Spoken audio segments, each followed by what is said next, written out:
All right, Darren, what's the best intro for you? I mean, you're now doing this whole social selling LinkedIn full Yeah, time. Before that, you were a seller.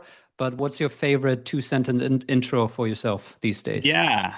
My dad first. I am a husband equally first. And then currently today, founder of Darren McKee Co. Very clever name, but that's what we had to go with. Before launching this business back in October, I spent years in software sales for coaching platforms across the world. And before that, a lot of other different things went from, pizza to mailroom to operations to recruiting to back to operations to sales. And so, man, I've had a run and it's been an absolute blast, but I'm happy to be here with you, man. All right, cool. So we're gonna go over all the couple of things that you're doing that are unusual. I listed them in my post. We're gonna get there, but I wanted to just Cool. point out one thing that I immediately noticed because I said I did these 90 plus times and probably 40, 50 of them live. And I think you are probably the only one. Maybe there was one other person who messaged me beforehand and said, "Hey, Finn, should I join this 10 minutes in advance?" You pointed out that the Zoom link was still missing. Like you were on top of the shit. And I feel like this is part of the reason why your stuff is working. Like my analysis from the outside is you are a master networker. You actually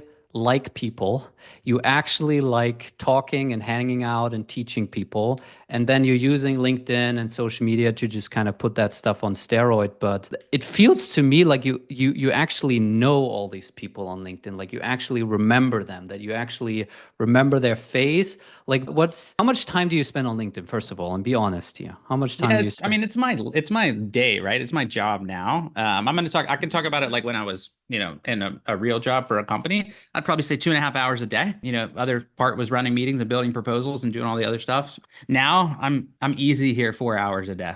Mhm. Right. And then the rest of it is just running the calls that I book and all of the back end information. But yeah, I put a ton of time in here. So, it's hard to get to a certain point without putting a lot of effort in. Yeah, and one other thing that I noticed about yourself is that you have raving fans. Like when I put out that post that I'm gonna do these things with you, there were multiple people in the comments that don't know me that just said Darren is awesome, been following him for a while. Both people who just follow you and then people who actually bought your training, bought your joined your cohort and whatever. So how do you create raving fans? I feel like there is a broader kind of customer experience lesson here because obviously every company wants to have raving fans and have a high NPS score and all those things. And it Yeah. feels like you actually achieved it. So like Yeah. what's your I secret? I think my NPS score is high if I would if I would track that these days, but I don't. Yeah, I mean I think I just care, right? Like I care about the experience that other people are going to have. I grew up in a blue collar family in South Texas, and like if you said you were going to do something, then you better do it, or like people were coming after you, right? And so like for me, it's like if somebody's going to pay me, $1,000 of their hard-earned money, like I better deliver, right? If they're going to message me, like I need to respond within 5 hours, right? Like, obviously, after work's different because I'm with my family, but I set those boundaries up front and I'm like, hey, during the hours of 8 and 5, you can get me. Here's my cell phone number. Call me. I'll answer. Text me if I don't. DM me. Like, there's plenty of opportunity to do that. And I'm just generally curious about people's lives. And so while I love making money and I love building this business, part of the reason why I continue to do this is like, I don't know, a buddy sent me a text yesterday that said, "Hey man, you helped us get to profitability." Like they don't have to raise funding because they're profitable, right? And like those are the things that just give me so much joy. And so when I lay down at night and I know that like I put in a lot of effort, like that's all I can hope for. Is that just coming down to like replying to people? When you say you really care, most people would probably say that, but then the actions maybe say something different. Like, does it manifest just by responding to people? By like, Yeah. what are the other ways that you show people that you care? That I mean, I think it's just genuinely listening, right? Like, example, I'm signing people up for the May cohort now. Every single person that signed up has my cell phone number. They can call me if they have something before we launch. mm, I'm gonna schedule some time to meet with each one of them, like 5 minute conversations, like, hey, where are you at? Who are you? Like, tell me some more about what you're going through. Like, there's so many things. I care because when I get into a training or when I, start to deal with a client, like I like to know more than their role, right? And so it's just, I don't know. I love people, man. Ever since I was five, mom used to tell me like, hey, you need to stop telling strangers hello. And I told her that that's crazy and I'll never stop doing that. And after that moment, she's told me to tell everybody hi in the world. So, from subways in New York City to, in an airport to in a co-working space at a basketball game, like if you're sitting beside me, we're probably talking. And some people don't like it, but that's okay. Right. And I think Zach asked you, do you have time off where you don't pick up the phone? I think you answered that after 5 Yeah. p.m. or something. Yeah, I don't really answer the phone after 5. I'll text somebody back. I'm a business owner, right? Like I'm not going to not respond to something. But what people don't realize is now that I work for myself, right? Like I don't have to work during the day. Yeah. I can hang out with my kids during the day. I can go play golf I can do all of these things during the day. And sometimes that means I work from 9 to midnight, right? Hmm. So it's just different in this, avenue. But yeah, I mean, to Zach's question, when I was at, 2 companies ago, I didn't have email or Slack on my phone for 2 years. It just because I'm not a heart surgeon. I was selling coaching software. They can wait till the morning. Fair. Will, I got you covered. I have your question written down. I'm going to slot that in a little bit later, but we're going to get to your question. Let's get to the unusual thing. So I made a post, and one thing that I love about your stuff, I don't know if people notice this, but you break a lot of rules that, LinkedIn gurus and, all the other coaches expound. And the list that I have here is you put links directly to your website inside of your posts. Everyone would say, no, that needs to be in the first comment. You don't put links in your actual LinkedIn post. You don't put captions on most of your videos. You don't use any automation tools or Chrome extensions. You pitch your product, meaning your cohort, kind of your trainings, almost all the time. You post lots of what some people might call salesy testimonials. And you sometimes post multiple times in a day. I think sometimes I saw you where you post something and an hour later you literally post something else, where again, people would just say you can't do that. You need to wait another 24 hours. So I thought what would be interesting is Yeah, we go through them one by one let's do it. and you make your case for why you think this is actually a good idea or why this actually makes sense to do when Yeah. the whole gurus tell you to not do it. So Yeah, let's do it. putting links directly into your post. And Okay, maybe I mean, maybe should I pull up an example? Does everyone know what I'm talking about here? I just You did it with guys my like post like 3 minutes ago. So like you can everyone's nodding? Yeah, yeah, yeah. Okay, yeah, I think everybody knows. cool. All right. So everybody's like, don't put it in there. It's gonna tank your reach. You're gonna get any impressions and blah blah blah. Like, listen, you might get less impressions and you might get less engagement. It is not because of LinkedIn. It is because people go to the link and Mhm. they leave and they join this webinar and they don't go back and like your post. And so it doesn't go like it normally would. So LinkedIn just can't track the attribution behind where people go and they're not identifying it as a really good post because people go to it, they click and they leave. Now, why would LinkedIn care about a link in our post if they give us multiple places in our profile to drop the links to any of our websites? Like you can put it like I think there's 4 places now you can put it. So for anybody that sits here and says like LinkedIn hates links, that's the dumbest thing in the world. They all that they care about is that we make money and that we drive economic value between 2 humans and companies, right? Like, and if that means that people find me via my LinkedIn profile, then LinkedIn is super happy because I'm gonna keep logging in. And so, yes, sure, are your impressions lower sometimes? Great, but I would much rather have 92 people visit my website link than 141, click and have to go to the comment section and click something down in the comments and like the attention span is just way lower than it used to be. You've got 3 seconds to capture someone. If you can't capture them in 3 seconds, they're gone. And to Zach's point, sure, put it in the comment section too. But like, just do it. Yep, love it. And there's no Next, rules. No, nobody knows the rules anyway. yeah.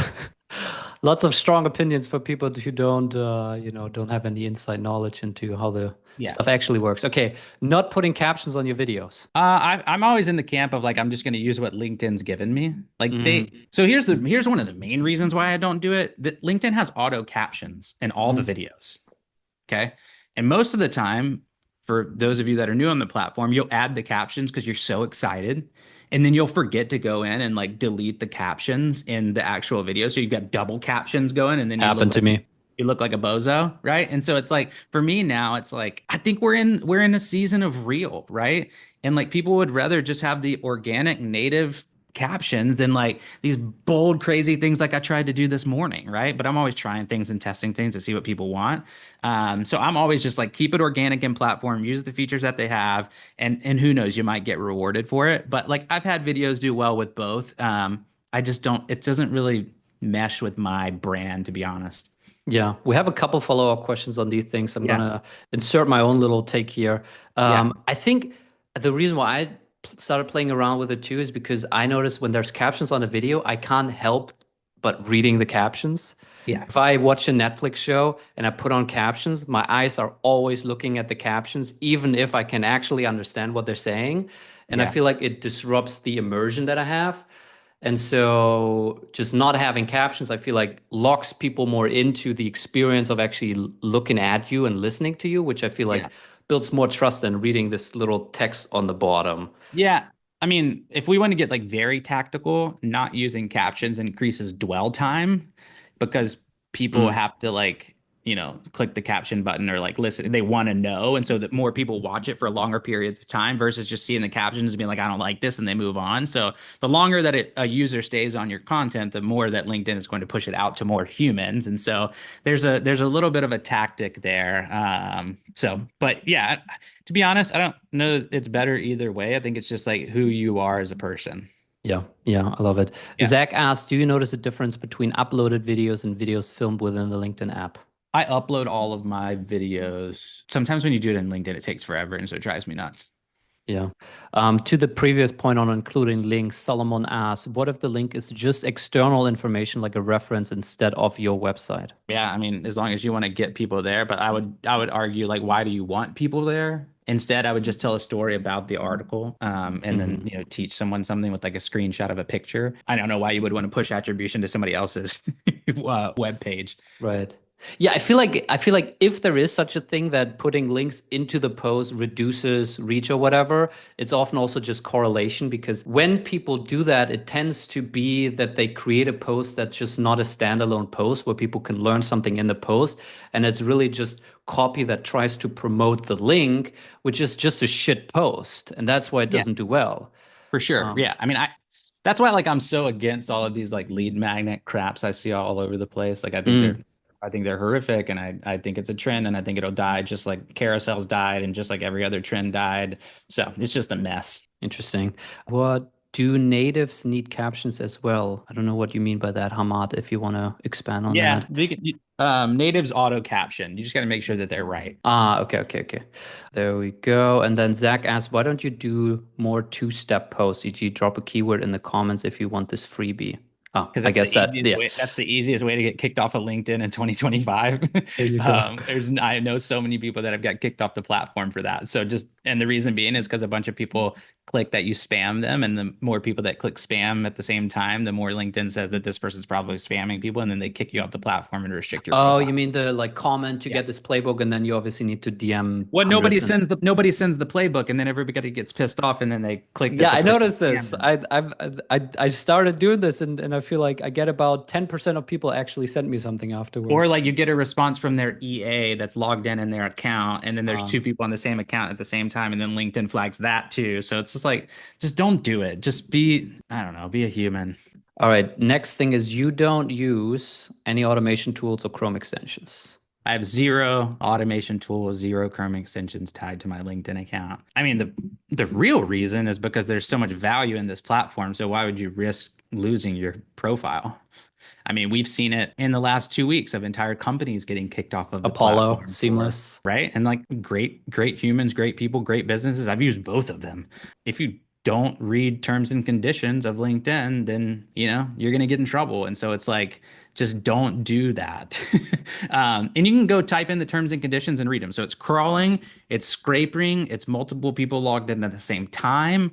It's enriching data from the platform. So like, you just got Mhm. to be smart and like, I don't know. If you look like a robot, you're going to get treated like a robot. And so I actually assumed your answer would be less on the risk side and more of the it incentivizes the wrong types of behavior. I mean, I don't think it necessarily incentivizes the wrong types of behavior.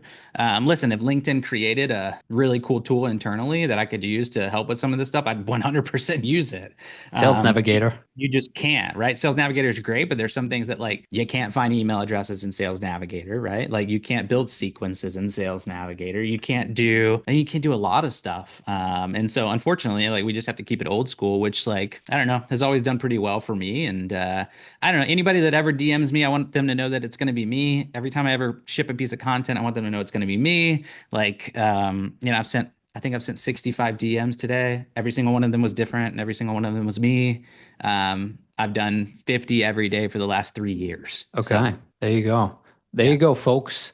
Next one, you pitch your product, meaning the mainly the cohort and the training that you do in almost every post. Again, people tell you never pitch, never talk about your product, make your yeah. case. Well, I think probably most people on this don't realize is that I posted every day, but one time since March of 2020.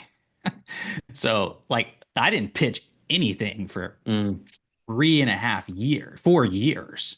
So I built like a following of people that like knew me and kind of trusted me based on the fact that like I just gave. And then when I finally decided to, ask, people were like, yeah, totally. You put in the time. And then I go back to what, Adam Grant says all the time. It's like, if I don't explain what I do and if I don't put my product into the world, I'm depriving people of what I've like set out to master. So the fact, like, if I don't try to promote myself, that means this business owner over here is not going to get seen and is not going to raise funding and is not going to close big deals. And so by me doing that, it's just like it's not it doesn't align with me, right? I want to make sure that I deliver what I've figured out and transfer this knowledge, right? Like Mitch Whiting taught me, was one of the first, coaches I had, right? Like I'm just trying to help people take years and turn them into months. hmm And by Yeah, doing that, I have to tell people what I do, right? yeah. Like you have to. Yeah, I feel like to me, you kind of exude this energy or philosophy of actually being proud of what you built. And so, Yeah. like, you don't mind telling the world that you're selling this because you're proud of it and you think it actually helps people. So, why would you hide it from people? Is the lesson here? I mean, the obvious lesson is here only, sell stuff that you're 100% standing behind. Where my head goes is, if you're a salesperson at a company, and let's say it's even a good company with a good product, it's not some shitty scam, you're probably still aware of like two, three, four things that are not optimal with this, features you're lacking, places where your competitors are better, some customers that churn because they weren't quite happy. Like, so maybe you're 80% confident or 70% confident. Yeah. Like, what's the approach Dude, here? this is such a good question because like I don't think none of us have ever worked at even my company that I own now. Like there's some things I'm not great at, right? Like that's just fine. Every time I've worked for an organization, I've always had this same line in every single one of my conversations, right? So I get in like the second or third discovery call, and I always say like, hey, this is what we're like exceptional at. This is what we're great at. This is what we're good at. This is probably where I'm going to introduce you to someone else. Mm, And when I lead like that in every one of my sales calls, it changes the entire picture, right? And so it's like in my business, right? Like I'm really good at helping you create content. I'm really good at helping you build an audience and a community. I'm really good at helping you master social selling. If you're trying to figure out like how to tie everything on the back end to a CRM and the operational aspects of it, like I'm pushing you to someone else because like I don't even do that crap myself. yeah. And so I always lead with that versus being like, yeah, man, I'm great at everything. Nobody's great at everything, you know? And so as long as you're open and honest, like buyers care and they love it. Yeah. And yeah, that applies to being a seller. You can be open about this is where our product is the best, and then these features we're lacking or where a competitor might have better functionality. Yeah, and when you have when you have the wherewithal to say, "Hey, I'm not very good at that, but let me introduce you to Seth." That all of a sudden that buyer is like, "Man, he could have sold me this mediocre thing and he Yeah. didn't." And then all of a sudden they're buying all the excellent and great things. Yeah. Yeah. And they become an advocate without ever having been a customer For because you sure. just build trust with them. And Uh, you get paid from Seth. uh, Zach asked, what is the single key to your success in your opinion? My single key? Yeah. I don't know. There's a lot of keys. I don't know. I don't like the word success very much, so I don't Hmm. really answer that question very often. I'm in the third inning of a 9 inning ball game. I mean, I don't know what the future holds. Like, I'm having a blast. I think it's just that I have fun. Somebody asked me yesterday, I was at archery practice with my kid, and my buddy who asked me tough questions all the time, he was there. Both of our kids were shooting, and he was like, "Hey, what would you be doing if like money didn't matter and like nothing mattered anymore?"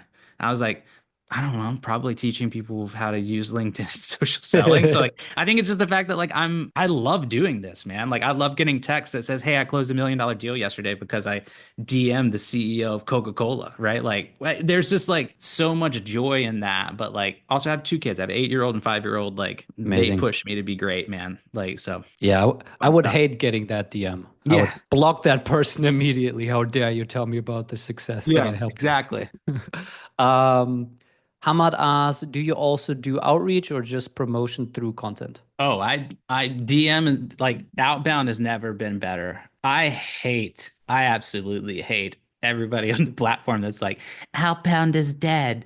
Cold email is dead. Cold calls are dead. You can't just DM somebody. Listen, I'll be honest with you. I probably pitch 20 people in DMs every single day in my first message. And I get a lot of responses. And so for people that are saying that, it's just like either they're not good or they're trying to sell you something that takes you away from Outbound. And so like if I'm DMing the chief talent officer of Gucci, right? Then I'm gonna send them a message. It's like, hey, thank you so much for connecting. I appreciate you. I've been doing a lot of research on the brand. Also been a big fan for a long time. My wife has a couple of the bags, right? And then I'm like, also I was looking at the sustainability report from last year and also the 10K and earnings call like a couple weeks ago, and I noticed there was like a downing trend and like feeling towards mid-level managers and how y'all are supporting them. Like any chance we can chat. Like if you send a message like that, there's no chance that they can't respond. But most people say, "Hey, this is Darren from Darren McKee Co. I'd love the opportunity to chat with you. Here's my calendar link if you want to spend some more time." Nobody cares about you Yeah. until you care about them. Yeah. The problem with that is that it takes actual work. You need to actually look at that person's profile, actually go to their website, actually read their earnings report and their sustainability report, and actually put some thought and time into Yeah. this. And that's where people fail. Dude, Yes. that's why like I'm working with a lot of sales teams right now across the world that are like they're averaging between 13 and 17 sales enablement like tech tools, right? Hmm. They're getting rid of all of them and teaching their sellers how to write again. Hmm. Nobody knows how to have a conversation. Nobody knows how to write because we've been automated the life out of us. And so it's like, can you understand the financials in a 10K? If you Hmm. can't, you probably shouldn't be in sales right now. What do we talk about? There was Luke said, "Man, that's so good." Zach said, "That's a great insight." Yeah, that was gold. Well said. What was the thing that Darren said in that moment? I missed the chat in that moment. I'm just curious. Who can unmute themselves and say what that nugget was that triggered When four he said, people? "This is what we're great at. This is what we're good Oh yeah. at. Ah, This is where yes, we'll refer someone else." yes. If you Love want to, it. that's from Simon Sinek. So if you want to go deeper and dive there, he said it in one of his calls. I'll send it to someone here later. There you go. All right. Do you use InMail to DM for those that do not accept your invite even after Oh you've yeah. interacted with their content? All right. So I have like a couple takes on this one that are really important. So if you work for a very large, well-established brand, you can use an InMail. If you don't, I wouldn't use an InMail. The reason being is because that brand sells you in the end mail. If you're small, you have to sell that person, right? And so I haven't sent an in mail in probably 4 years. Huh. I haven't worked for a very large, reputable brand in the last 4 years. I don't think I ever will. But to decide the point, right? Like it doesn't even if I'm thinking about in-mail versus regular DM, I don't think it really matters as long as you are engaging with that person's content and like your name is going to be familiar by the time you send them the message or you click the connect button. So like have you engaged with their content? Have you dropped a comment? Have you reacted to a post? Have you followed them? Have you sent them an email that was really good and had a good subject line? Have you invited them to a dinner? Have you asked a friend to introduce you to this person? Right? Like all of these different things that like Sales Navigator gives us like 1,000 ways to connect with someone, right? And so it's like, but so many times we just get to the VP of talent at Gucci and we're like, let's email them and say, hey, would you love to connect?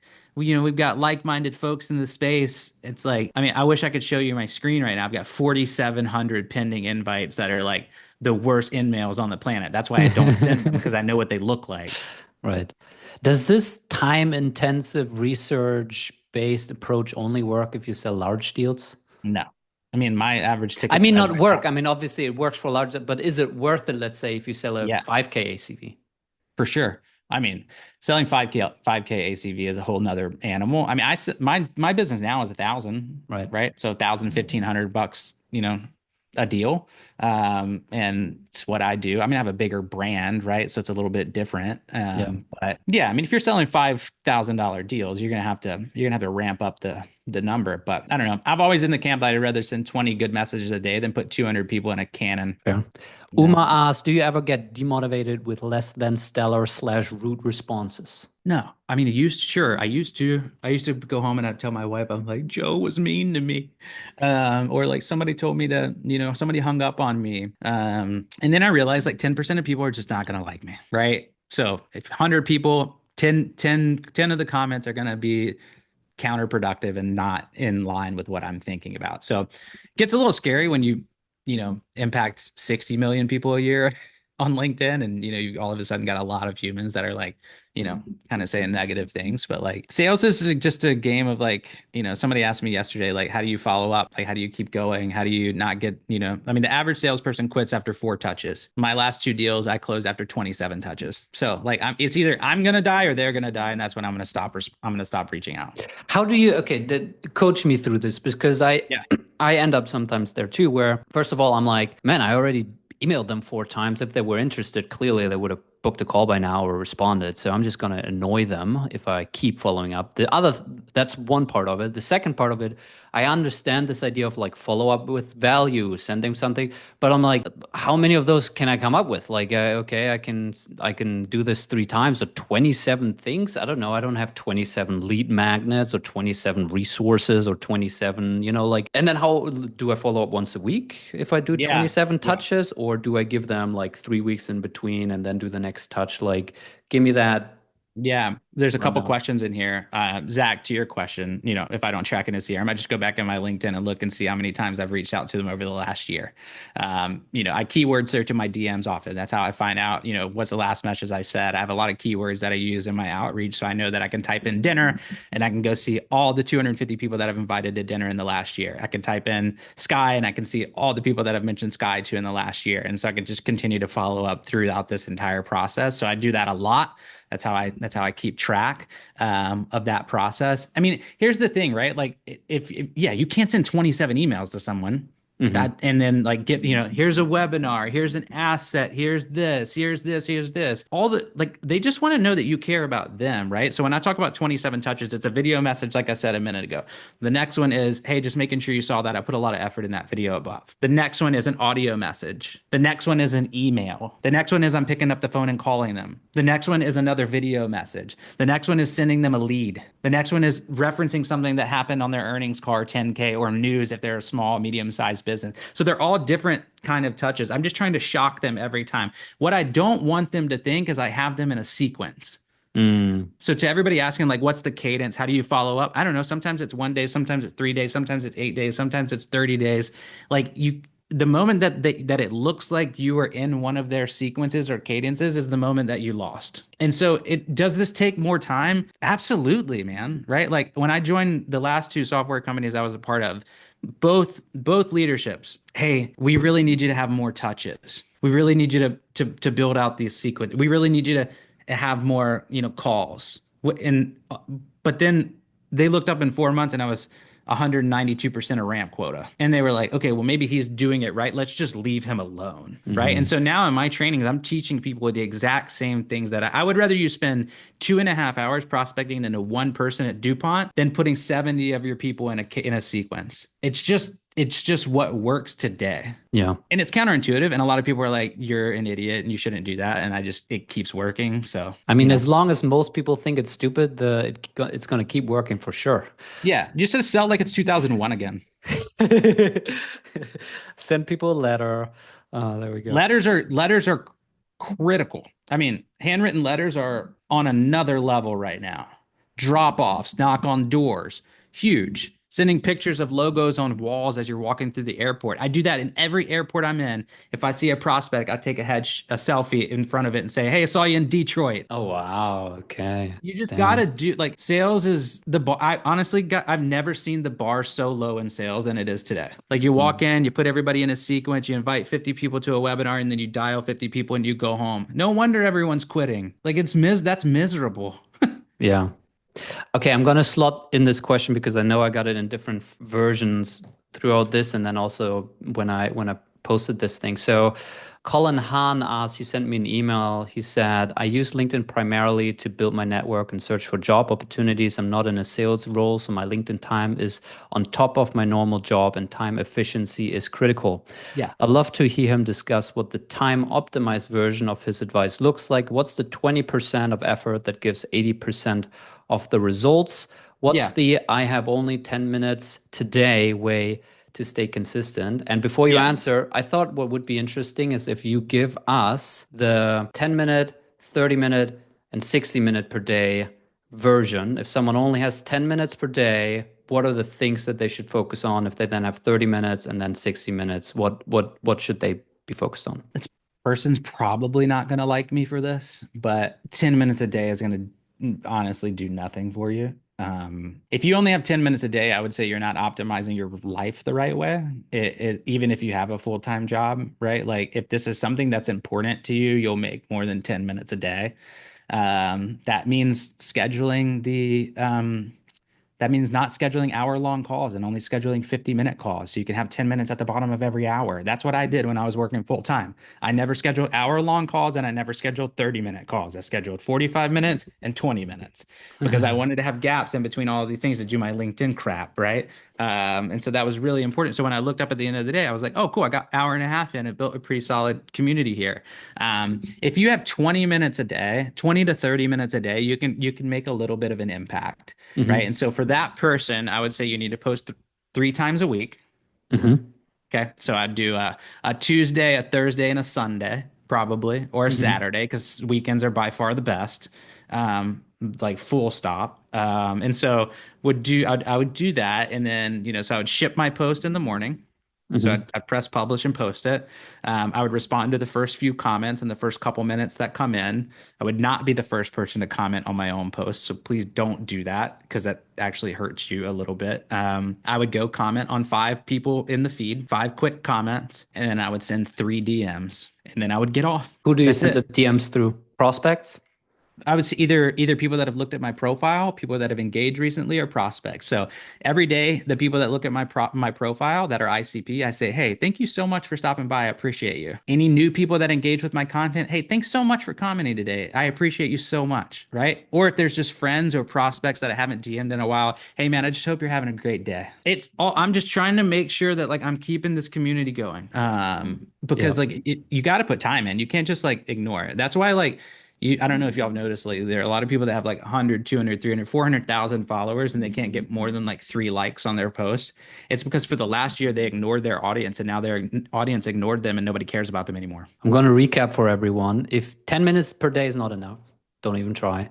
If you have 20, 30 minutes, it might work. What you're going to do is post 3 times a week. You ship that first. You answer the first comments that you get, but you don't comment yourself. You write 5 outbound comments on other people's content, and then you're going to write 3 DMs. Yep. Prospects, people who visited your profile, people who commented on your content, say thank you, and then you get Yeah. out. That's like the entry point. Like do that, get comfortable, then all of a sudden you're going to be doing 20 and then you're going to be responding to yours and you're going to be posting 4 days a week and then you're going to be sending 20 DMs a day and like it just everything gets What what easy. would you stack next? So if you now have, let's say, 60 minutes a day, do you Oh post gosh. more? Do you send more DMs? Like what comes Oh, next? I would definitely engage more. I mean, that's why they're showing impressions on comments now, because comments Yeah. are the most important part of LinkedIn today, right? So it's like LinkedIn's the most reciprocity driven platform on the planet. Like you can be worth $300 million and lead one of the biggest tech companies in the world and post on LinkedIn and get no engagement because that person doesn't engage with anybody else. That's why it's so important. I mean, you can be an SDR in the middle of Iowa and have 100,000 followers just because how much you've given over the years. That's the beauty of LinkedIn. It's like if you give a lot, you're going to get a lot. Uma asks, are those 5 outbound comments on profiles on those who post post around the same time or older posts? Is that Just just what's in your your what's in feed? the feed, right? And if you have Sales Navigator, obviously you should have all your prospects tagged so you can pop into Sales Navigator and engage that way. But like if you're just like honestly you only have 10 minutes, like this isn't a priority to you. So I would just pop in and, Yeah. at least just give it some gas so it doesn't die.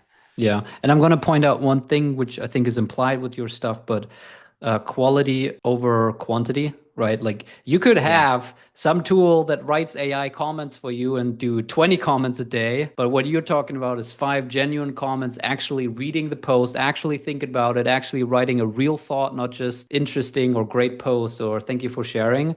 And same with the DMs, right? You can easily automate much more than three per day, but you mean actual, real, going to the Yeah. person's profile, pointing something out, asking them a question, writing a real message to someone. 100%. So like if I go look at my, on LinkedIn, you can go to your settings and look at all the people you have blocked. I've blocked 342 people in the last like couple months, Uh-huh. but for AI generated comments Uh, and AI messages, right? The moment you send me an AI generated message or comment, you're reported as spam and you're kicked out of my community, LinkedIn. Like it just doesn't jive well with me, right? yeah. And so it's like just be a human and like everybody's like, "Well, I'm too busy. I'm so busy. I have to like automate all of these things." It's like you're not. You just don't care, and other Yeah. things have taken priority, which is fine, right? Like if LinkedIn is not something that you care about and you're running a window washing business on the side, I get it. Automate everything, do your thing, and this is just something that's sitting here. But if like you're trying to make money here and you're trying to generate leads and you're trying to build a business, like you should probably try to build the business. Right. Yeah. And Ruchi asks, how do you scale this approach? And I feel like that's You almost don't. the that's the wrong question. Yeah, you don't. That's when it fails, when you try to automate this stuff or you try to all right, I think some of you guys actually pushed your question again, so I appreciate that. Jacob asked, any thoughts on the video DM for small to mid-sized businesses that do Yeah. not have any public financial reports?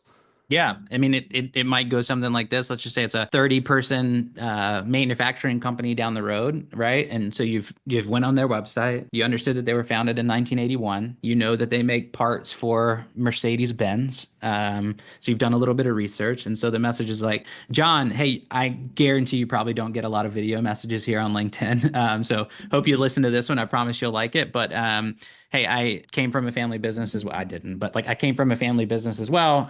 Was started in 1989. Y'all got us beat by like 8 years. Also, I've always dreamed of owning a Mercedes, and so the fact that you get to build parts for that every day is absolutely amazing. I work with a buddy down the street helping them optimize their like operations and manufacturing supply chain line. Would love the opportunity to chat. I'm actually going to see him next Friday. Can I come by before? I mean, I just made all that stuff up in my head and I would never lie in a message, but like you got to do that. Yeah. Like if people are like, how do you do this with SMB? I'm like, have you been on their website? And the answer is always like, no. I'm like, well, you don't care. Yeah. Another similar question that people asked before when I talked that I said that I'm going to talk to you is a thing that you often talk about is before you send that video, before you send a connection request, you should engage with their content, you should follow them, you should write a couple comments so they're familiar. Most people don't post content on LinkedIn. What do you do then? It's a great question. I get that all the time, especially when I'm training sales teams. They're like, our ICP doesn't post content. And then I go to their accounts and every single time they're there posting content. If you happen to have a buyer that's not creating content, you can toggle on LinkedIn to look at their comments and see when the last time that they commented. And that tells me that they're either on the platform or if they haven't commented in a year and they haven't posted in a year and their reaction tab is 0, I'm probably not going to waste my not going to waste my time on LinkedIn. I'm going to drop by their office or I'm going to send them a letter or an email. But most of the time, if you look at the comments or reactions, like they were there yesterday. And so that tells me that they're probably looking at their DMs as well, right? And so you just send that great DM. Or I think you also mentioned engage. You can actually reply to the comment that they commented or onto the same post that they commented on. Correct. That might still. Yeah, that can work. It does look a little creepy if you do it in the wrong context, but yeah. I see you. I think I caught up on all the questions, guys. If I missed any questions and you want me to really, really ask it, you can drop it again. We'll ask on that, how old would a post have to be for you to comment on it? Is a week old too long away? 2 weeks is my like cutoff line. I don't know about y'all. Sometimes 2-week-old posts like pop up into my feed. So 3 weeks, never. So I cap it at 2 weeks. Unless I have like something really good to say, then I'll do it. But like, buyers are smart. They know what we're doing. They know we've tagged them in Sales Navigator. They know we have filters that say they posted in the last 30 days. They know we can look like one of the things that people tell me all the time is they're like, I just don't want to be salesy. Like, I don't want to sound like I don't want to sound like I'm in sales. And I just look back at them and I'm like, you should be so proud to be in sales. Mm. Like looking salesy or be so good at sales that like they're like, you know what? I want to hire this guy. I can't tell you how many prospects have been like, hey, can you have a conversation with my VP of sales to try to hire? Like like when you do a good job, like they all have salespeople. Just Yeah. like own it, you know? Yeah. Eric asks, how do you resurrect a conversation that's gone dark after a few weeks in the DMs? They were interested initially. I mean, normally just a video or an audio message that's just like, hey man, I think we were getting somewhere. Any chance we can catch back up? I mean, there's not much you can do there, right? I hate the messages that are like, you don't send a ghost emoji or like, hey, I guess you're not interested. I hate breakup emails too. I think those are so awful. But I think it's just like talking like CEO to CEO, Eric, where like if you were having a conversation and somebody just went dark, I just send the message and be like, hey, are we doing this or not? Yeah. Yeah. I mean, I don't really, I'd rather move on. What are your non-negotiables every day? For like life? But for, let's say, social selling, LinkedIn, and then we can get to life. Number one, I respond to all my DMs that I get. So that's the number one thing. The second thing is I send anywhere from 30 to 60 every single day. These are outbound that I'm sending to people that I've followed up with, or new ones, or reactions, or profile views. The other one is like 20 comments a day on my prospects content or my friends content or people I look up to's content. Probably the third, fourth one is to get my content out, right? To make sure I post and give value. So like I always tell myself, like, is this teach or is this tell content? So if it doesn't teach someone something, then I shouldn't post it. Mm. If it's just telling someone something, they can go read that on the internet, right? And then I also run every post that I have through a filter that said, could anyone else write this? If someone else could write this, then I don't post it. And so like I think that those are the two filters that I run through. Yeah, I mean those are the 4 or 5 things that I would say like I focus on every single day. There's so many, I don't know, do 1,000 things a day, but those are probably the five that I focus on. Nate asks, would love to chat through the way you think about content, pillars, themes, how to write, when to write, stuff like that. I have 4 pillars. I normally charge for I normally charge for this. So all right, guys, here's the watching, paywall. No, no pay. I don't believe in paywalls. So which is another interesting fact. So I run my content through 4 pillars. So the first one is work and life. So I call this moments that matter. This is talking about the mailroom. This is talking about me working in a pizza shop. This is me talking about recruiting and operations. This is me talking about like failures and wins and successes along like my career journey that looks like kind of like this. That's the first pillar. So there's so many things you can talk about like that's happened in your life and career. The second one is product, but from a storytelling perspective. So like if marketing sends you something about a new product or a new launch, or you're excited, like you need to tell a story to your end user that's going to make them want to know more, right? And so it's like not, hey, we're so excited to launch 2.0. It's like, no, imagine you're a CHRO leading a business of 400,000 across the globe. This is the problem that we're now solving, right? So there's storytelling through your product. The third pillar is nothing to do with work. This is you talking about eating a bowl of ramen. This is you talking about having beers with friends after work. This is you talking about playing golf. This is you talking about all kinds of things. I used to talk about my family on the platform. I don't do that anymore. So just one of those things that's an interesting shift in my mindset on the platform. Why did you? It's social media now, man. Like people can rip these pieces of content and put it on Reddit, YouTube, Twitter, X, everywhere in the world, and all of a sudden your family's posted all over the world. So very interesting, process here, because you can't be private on LinkedIn. Everybody's public, which is an interesting thing, which I almost feel like they should fix that at some point in time.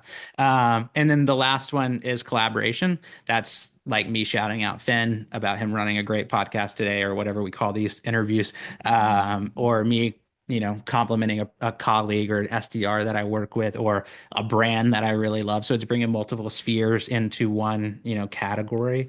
And so when you do that, like you get the whole person content structure, and then people start to really trust who you are because you're Mhm. giving, you're telling, you're running a story, and then you actually have a life here too. So Mhm. kind of that's what I've been running my whole time I've been on LinkedIn. So it was like life and business, I think you called the first Yeah. one, product storytelling, nothing to do with work, and then collapse. Yep. Given you said previously this kind of teach tell, when you say, for example, nothing about work, and it's like you grabbing beers with your buddies, like for you, there needs to be a lesson here, a takeaway for you to want to post about this. Yeah, I put those in the category of like I'm just teaching them who I am. That like Ah, I'm just that's who I am I as a get person, shit right? faced every. Yeah, definitely not in these days. But yeah, I'm getting a hangover after one bourbon now. But yeah, back in the day, or maybe when I visit you one day. But yeah, so those are the pillars that I run through. I don't worry about like structure very much. Yeah. So like I mean I paragraph stack. I don't know. I mean I punctuation's wrong sometimes. Sometimes I misspell stuff. Like I don't it doesn't really bother me much. And it actually most of the time when you mess up things, you get way more engagement. That's the unfortunate thing too. Solomon asked on the nothing to do with work pillar, how do you avoid being cringe about hub shits in the past? And Zach said, good question. You're definitely gonna be cringe, right? Like you're gonna end up on LinkedIn lunatics. Um, that you just have to realize that it's 90-10, like I said at the beginning, right? 90% of the people are going to like it, 10% of the people are going to think you're an idiot. Yeah. So What's your go-to thing that you tell people? Because a lot of people are still scared to just put themselves out there to say things to potentially get hate or someone notices a typo. I don't know. Like people are in their heads about this stuff. How do you get people outside of their heads? I don't know, man. It took me like 3 years to get over that. So I think it just comes with the territory. Like you're gonna get made fun of. People at your company are gonna laugh at you. You might get fired.